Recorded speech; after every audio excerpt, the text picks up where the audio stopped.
I like to go on a lot of solo adventures, primarily in forests or nature areas that I find interesting. But I'll also go to urban exploring areas, like abandoned spots and stuff. A very common way I do this was just by browsing through certain subreddits or online forums for less known about spots.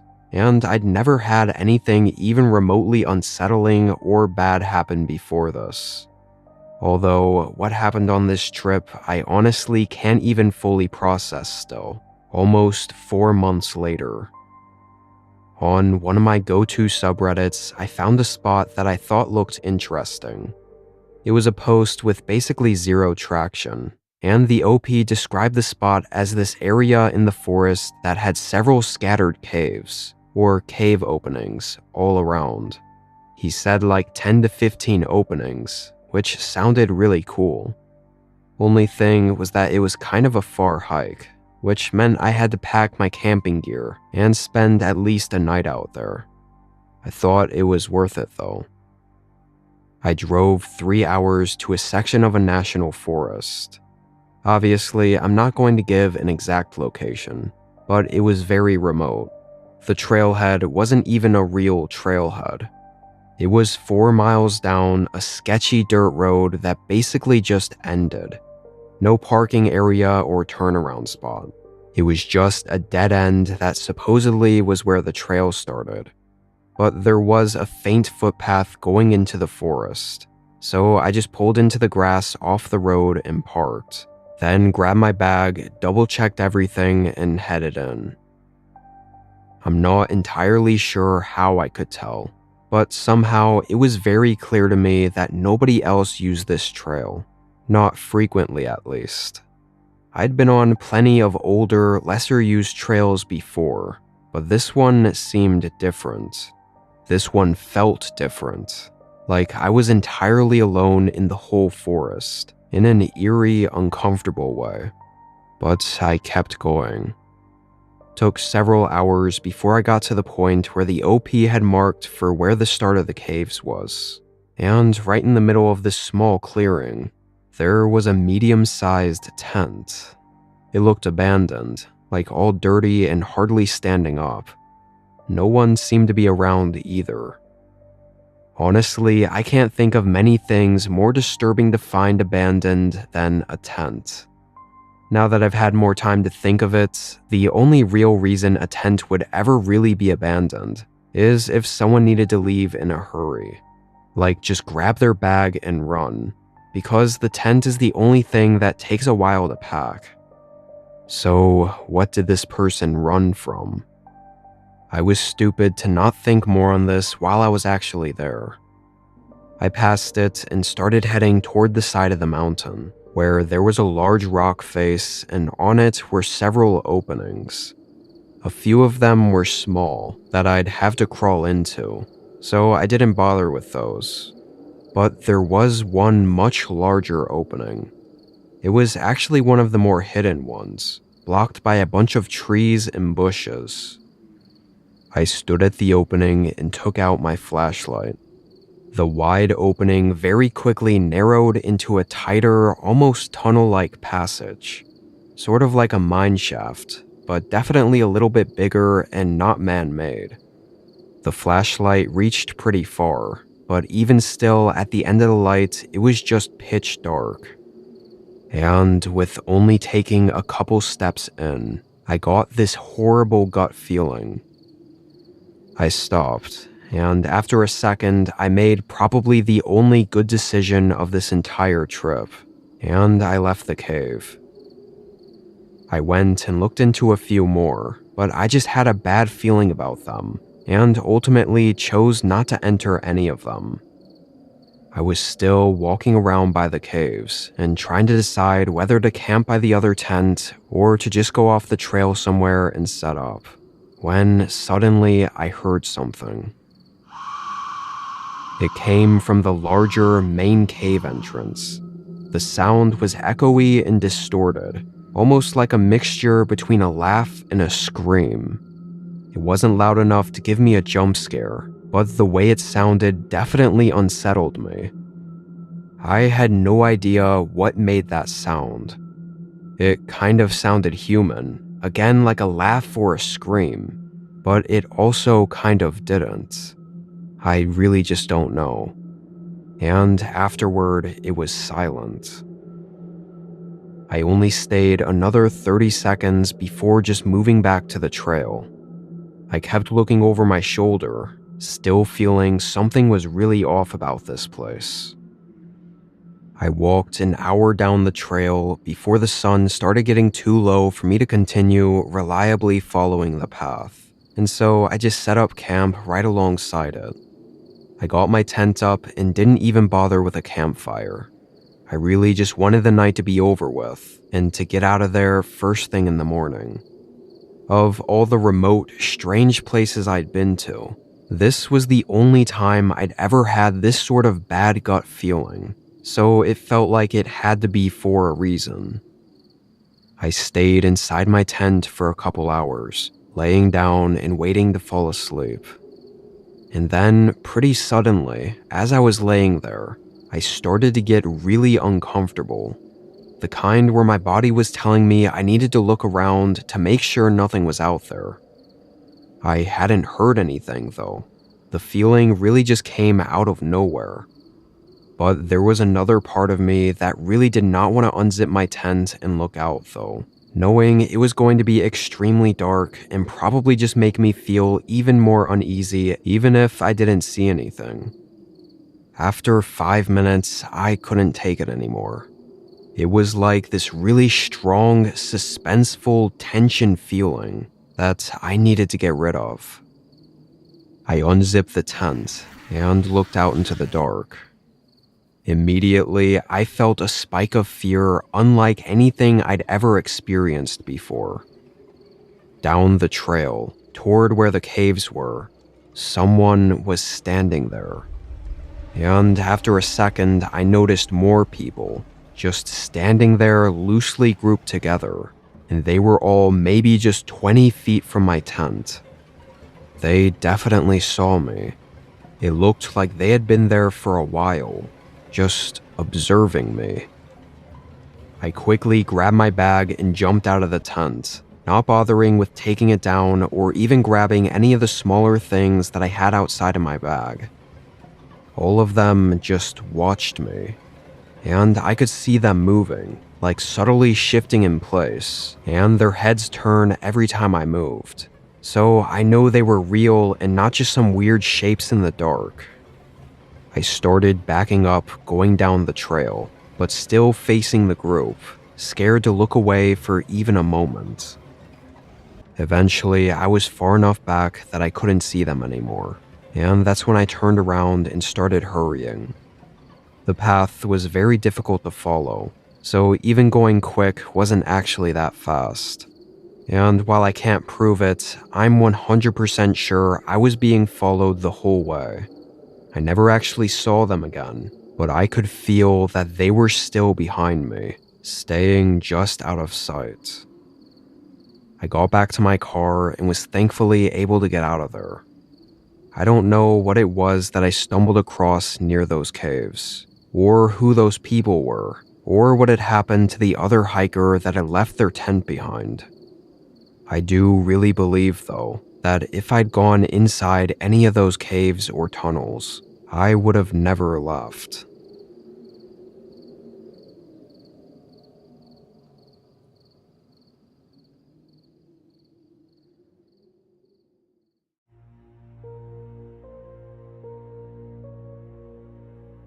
This was last summer when me and my two friends, who I'll name Corey and Tyler, went on a camping trip in Montana.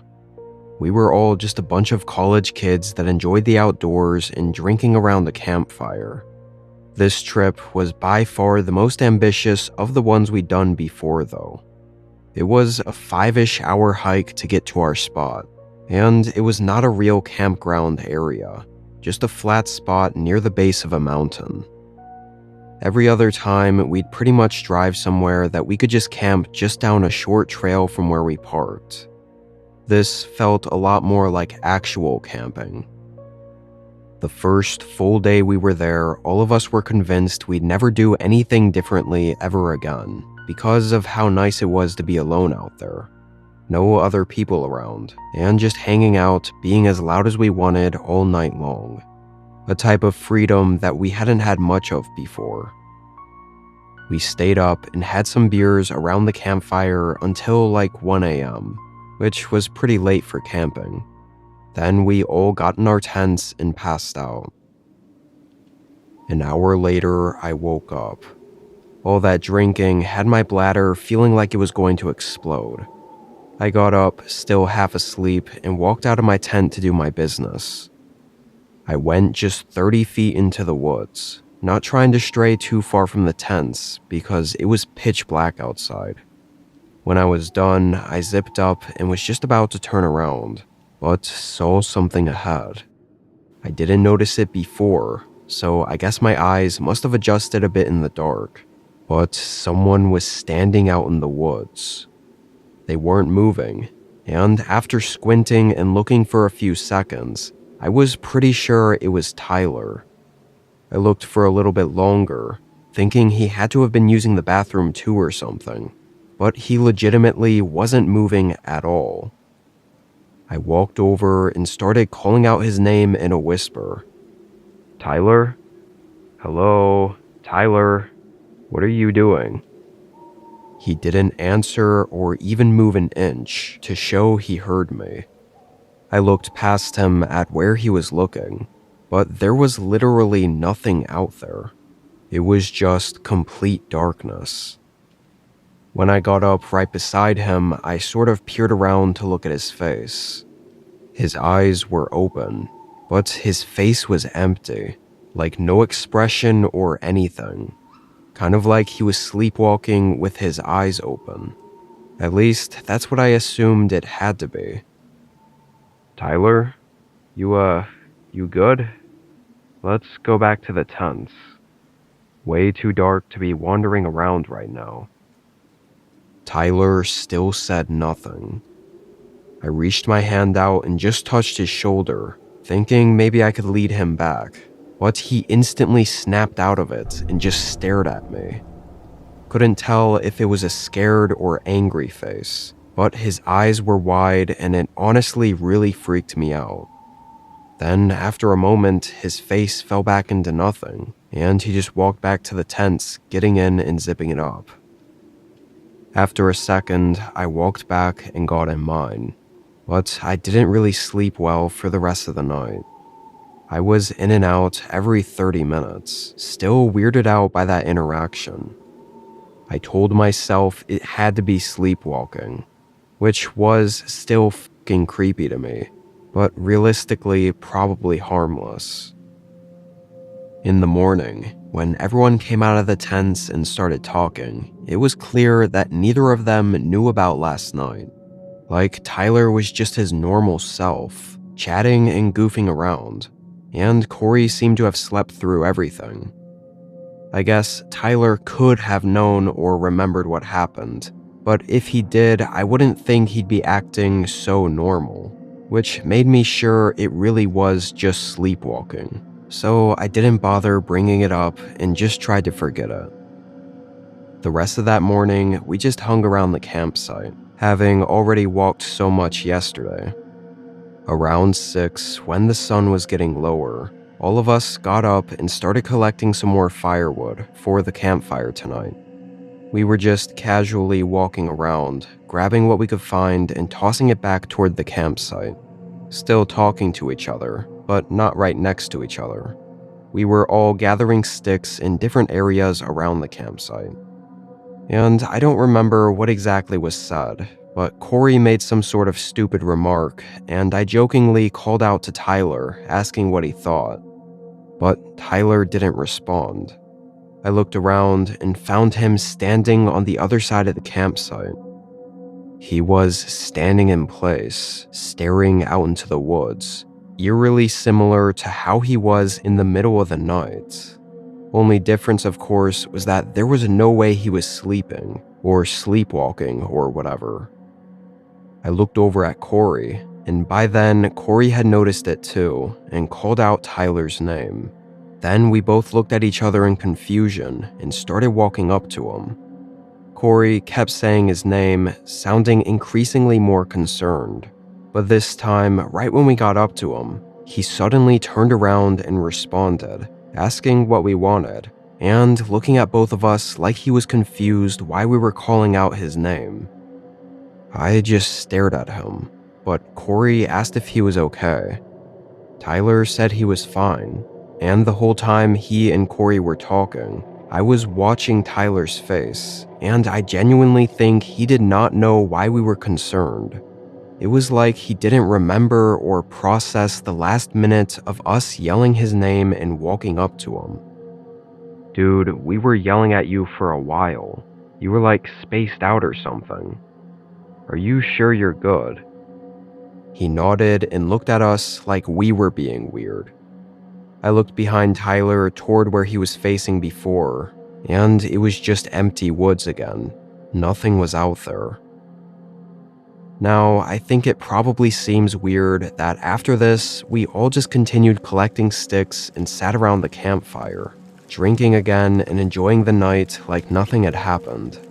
But this was just 1 minute of weirdness, and really the same thing with what happened that night.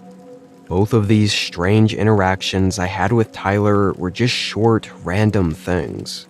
The entire rest of the 2 days that we had been out there, hiking and at the campsite, Tyler was completely normal, nothing off at all. So these couple of random, strange occurrences with him seemed to just be that. Definitely weird, but not anything to really be worried about. Anyway, we sat around the campfire pretty late again, and got in our tents around 12-ish, though I don't remember ever falling asleep.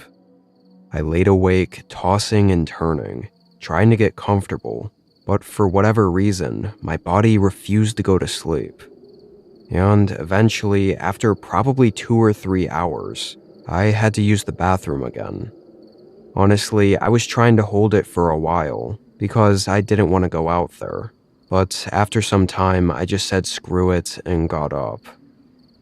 The whole forest was quiet, and when I looked over at Tyler and Corey's tents, they were both zipped up still.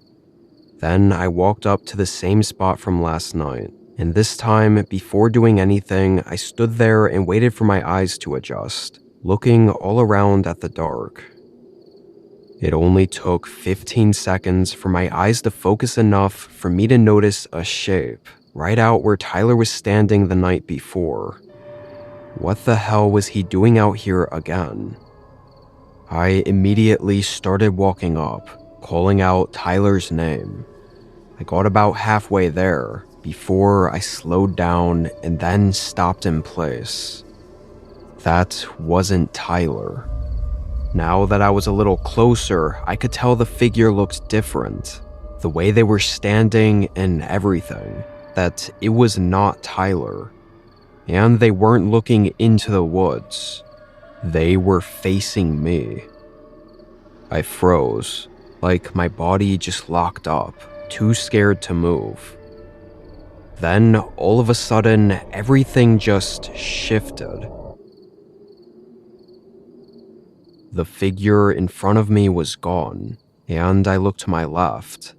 Corey's hand was on my shoulder, and he had this look of concern on his face.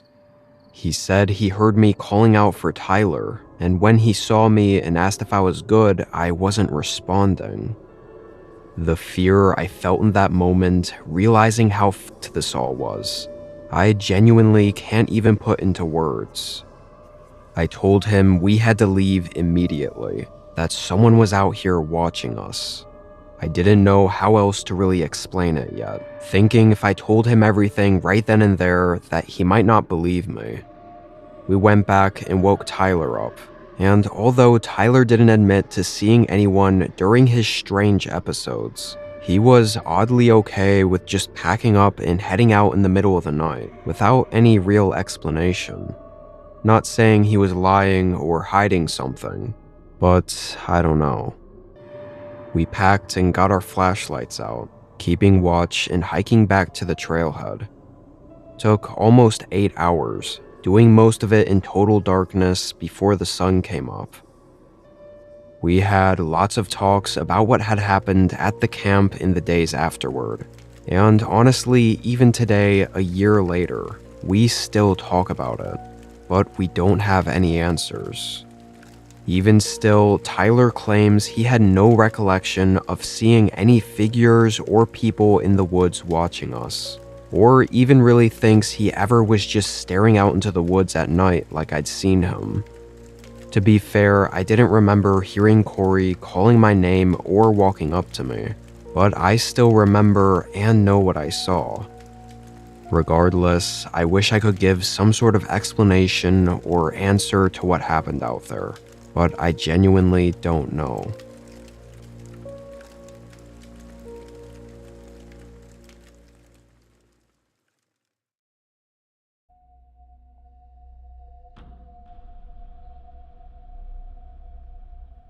I live on a large property with woods covering pretty much every acre of it.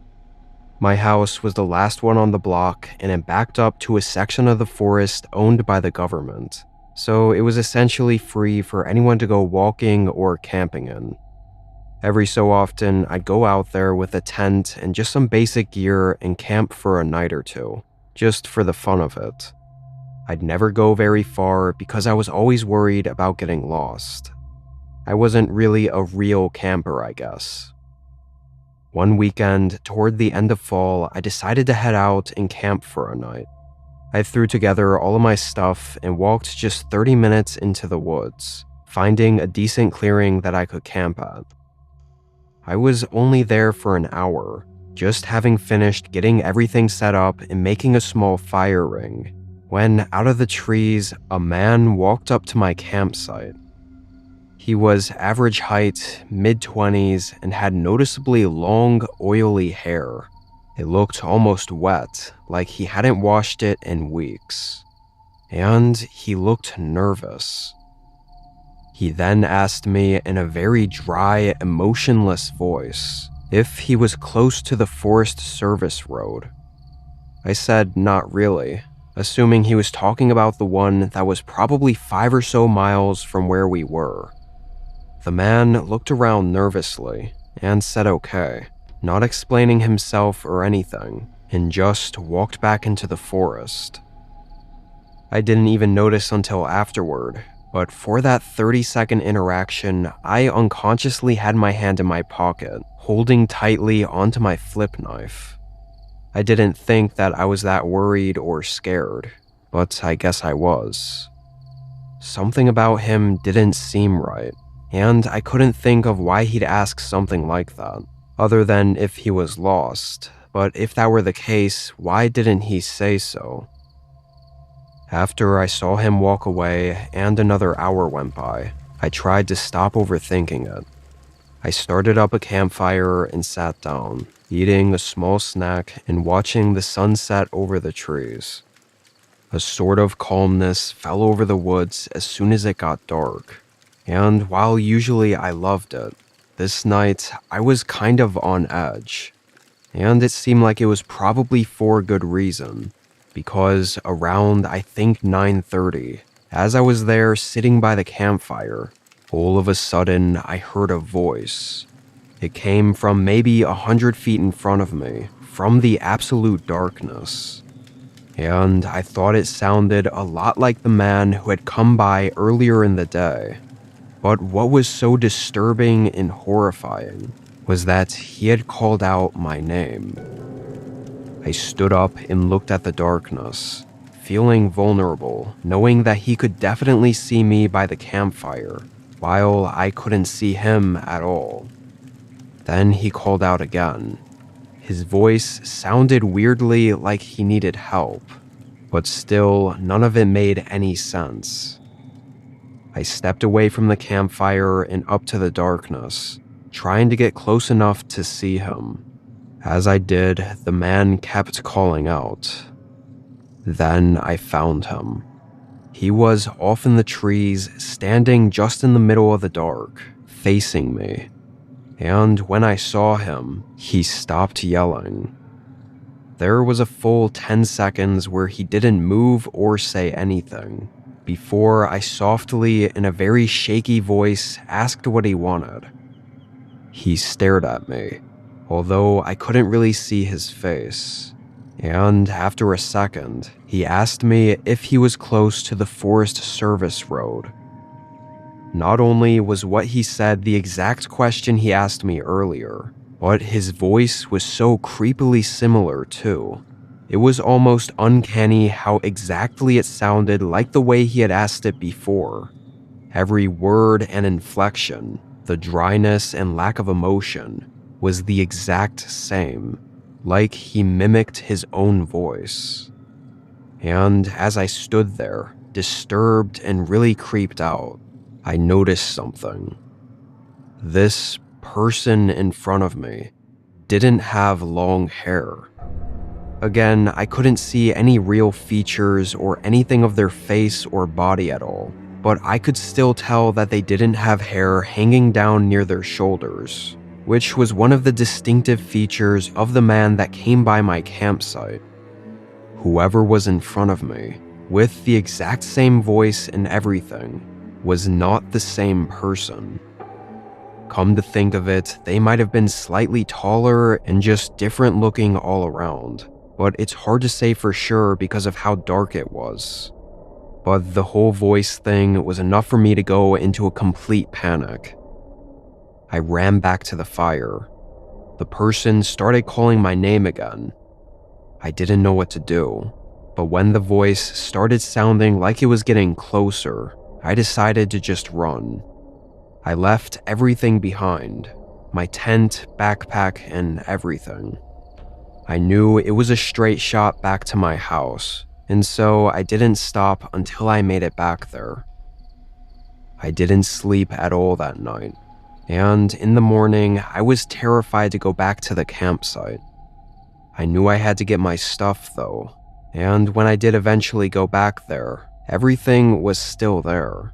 Nothing stolen or missing at all. I never went camping in the woods behind my house after that. I swear, even just looking at the tree line at night gives me a really unsettling feeling, like something is out there watching me. I do have a theory for what I encountered out there, but I think it'll only make me sound like I'm crazy, so it's not even worth sharing. For my own safety, I plan to move out of this house and far away from that forest in the next few months. So hopefully I don't have any more updates.